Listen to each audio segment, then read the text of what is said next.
इसमें मैं बात करूँगा हमारे घरों में बहुत ज़्यादा मिकदार में कॉकरोच स्पेशली बावर्ची खाने में, किचन में मौजूद होते हैं।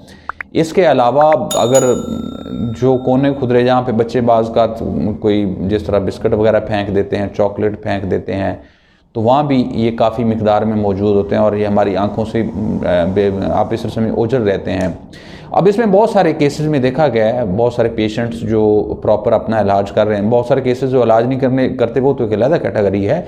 जो प्रॉपर अपनी खांसी का या उनको अगर सांस का मसला है तो उसका प्रॉपर इलाज कर रहे हैं, लेकिन उसके बावजूद उनका अगर प्रॉब्लम ठीक नहीं हो रहा तो उसमें हम ट्रिगर फैक्टर देखते हैं कि क्यों नहीं ठीक हो रहा। तो इसमें ये काफ़ी लोगों में देखा गया। अब इसमें क्वेश्चन ये पैदा होता है कि ये किस तरह अफेक्ट कर सकते हैं।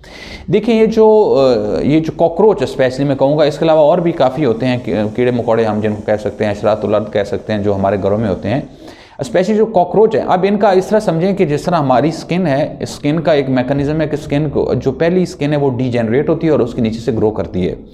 इसी तरीके से ये जो हशरातुल अर्द हैं या स्पेशली कॉकरोच हैं, इनके ऊपर जो है वो स्किन की लेयर्स होती हैं, वो अगली जो है वो डिजेनरेट होती है, उसके बाद ऊपर वाली आ जाती है।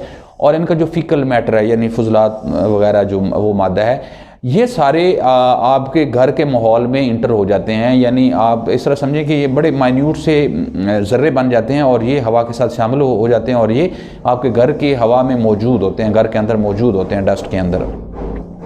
तो जब आप सांस लेते हैं तो डेफिनेटली ये सांस की नाली को अफेक्ट करते हैं और ये बड़ा स्ट्रॉन्ग किस्म का एक ट्रिगर फैक्टर है खांसी करने के लिए, सांस की नाली को इरिटेट करने के लिए।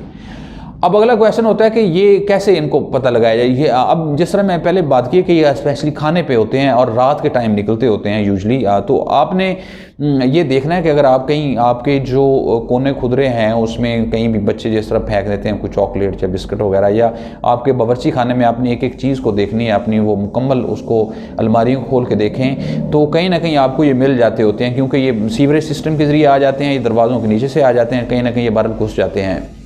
तो अब इसमें यह है कि इलाज कैसे किया जाए। अब इसमें इलाज में सबसे इम्पॉर्टेंट बात तो है कि अगर आपको मसला है तो वो ठीक करें। दूसरे नंबर पे इनको आप कोशिश करें कि आप हफ्ते में या 15 दिन में लाजमी प्रॉपर सफाई करें और उसमें स्पेशली पर्दों कारपेट के नीचे कहीं फर्नीचर पड़ा हुआ है उसके पीछे, या इसमें किचन में आप जो आपकी अलमारियाँ हैं या कहीं बर्तन पड़े हुए हैं पुराने, तो वहाँ पे आपको मिल जाएंगे। तो इनको आपने ख़त्म करना है। तो इस तरीके से आपका जो मसला है, अगर आपको बार बार आप प्रॉपर इलाज भी अज़मा का कर रहे हैं या अगर आपको खांसी चल रही है उसके बावजूद प्रॉब्लम हो रहा है, तो ये एक बड़ी स्ट्रॉन्ग एसोसिएशन हो सकते हैं। और अगर स्पेशली सीज़न में होता है तो फिर भी ये ख़ास एसोसिएशन हो सकते हैं, तो इनको आप ख़त्म करें।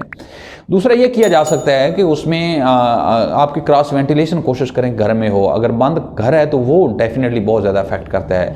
तो क्रॉस वेंटिलेशन का ये मतलब है कि आपके जो बाहर वाला दरवाज़ा है और उसके बिल्कुल दूसरी साइड पे 180 के एंगल पे कोई इस तरह विंडो होनी चाहिए कि ताकि आपके घर में अगर क्रॉस वेंटिलेशन बहुत अच्छी है या एग्जॉस्ट के सामने ये लगी हुई है विंडो, तो उससे भी आपको काफ़ी बेनिफिट होगा। उसमें ये काफ़ी हद तक डाइल्यूट हो जाते हैं ये पार्टिकल्स या ट्रिगर वगैरह, तो इस तरह आप इससे बच सकते हैं। लेकिन अगर आपको प्रॉपर पहले एज़मा है और आप इलाज नहीं कर रहे तो डेफिनेटली फिर आपने वो इलाज करना है, क्योंकि जस्ट अगर इसको ख़त्म करेंगे उससे आपका जो पहले मसला हो चुका है वो तो ठीक नहीं होने लगा, कम से कम ये है कि उससे ज़्यादा आपका जो है वर्सनिंग या वो प्रॉब्लम नहीं होगा। तो आपने नीचे कमेंट्स में ये बताना है कि कभी आपको इस तरह प्रॉब्लम हुआ है। इसके अलावा अगर और कोई क्वेश्चन है तो मोस्ट वेलकम। अगर आप चाहते हैं कि किसी टॉपिक पे डिटेल में बात की जाए तो आप नीचे लिखें, मैं कोशिश करूँगा कि आपको उसका रिप्लाई करूँ। अल्लाह ताला आपको और आपके घर वालों को हामी नासर हो। अल्लाह हाफिज़।